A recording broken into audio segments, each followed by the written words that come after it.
Historically, this past year, I've had issues with finding someone who's willing to be monogamous. So I'm sure you guys have seen it, this whole trend of ethical non-monogamy or polygamy. Ethical anomagous. A non-monogamy? I think the issue is not meeting the guy, but actually meeting one that is monogamous. Because I've been meeting all these guys who are ethical non-monogamous or polygamous and, very non-traditional forms of dating. And it's been a challenge to find someone who can really commit to a long-term relationship, which is what I ultimately want.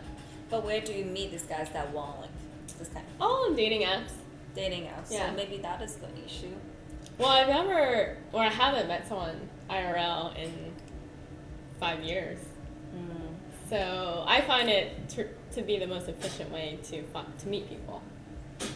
What's the ethical part in ethical non-monogamy? It's the idea that you tell your partners exactly what you're doing when you're not with them. So in this particular case, this guy usually has a primary and a secondary. And he would tell... always a secondary.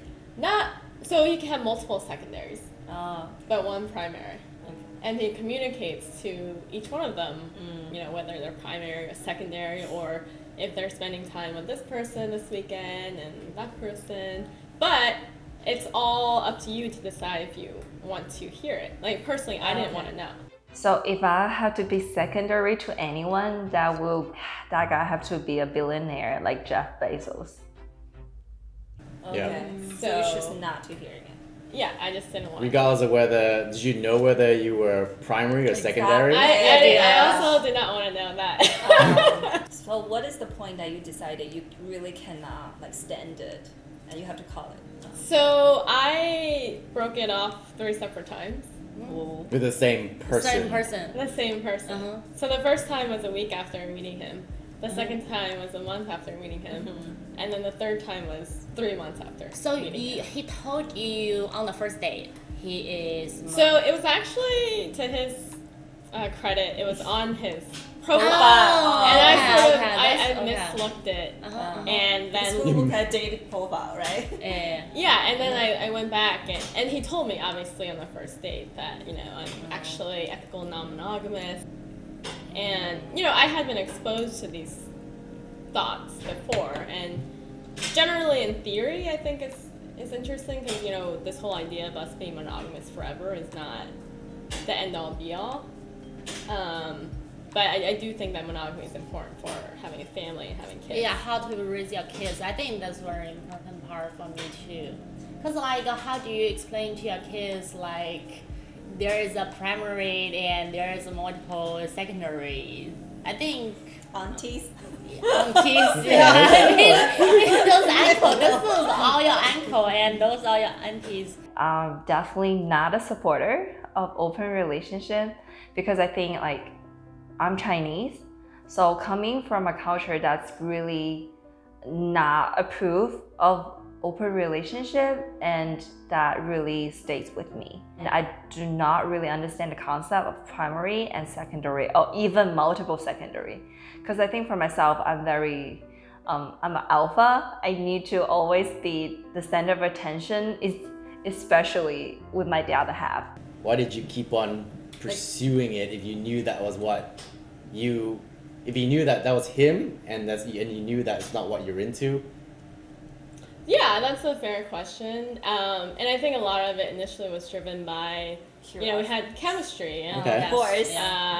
And the weird thing about him was he didn't just want to be hookup buddies. He wanted to actually be a boyfriend, but a non-monogamous boyfriend. Right. So he would do sweet things like cook for me and send me cute messages throughout the day. Gave me a lot of attention, which makes you feel I felt good about it. Yeah.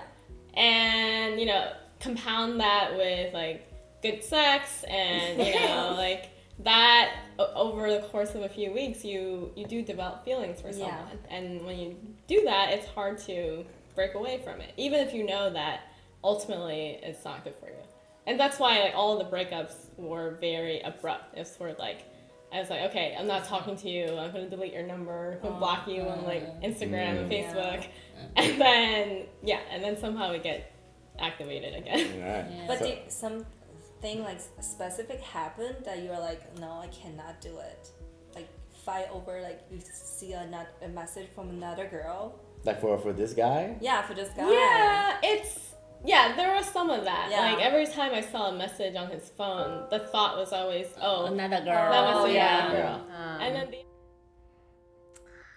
in my head, when he was texting someone who had a female-like name, I thought that he was engaging with another romantic partner who he was going to see later that night after our bike ride. In my head, when he told me that he wasn't available on Wednesday night, he was probably hanging out with another person that night. And in my head, when he told me that he really cared for me, in the back of my mind, I always thought, but am I the only one you care for? And is that care equal or greater than your care for this other person or multiple people who you're seeing? I just couldn't stand the fact that he is choosing to spend time with someone else instead of me, because this idea that one can love multiple people at the same time or like multiple people at the same time just didn't seem possible in my head.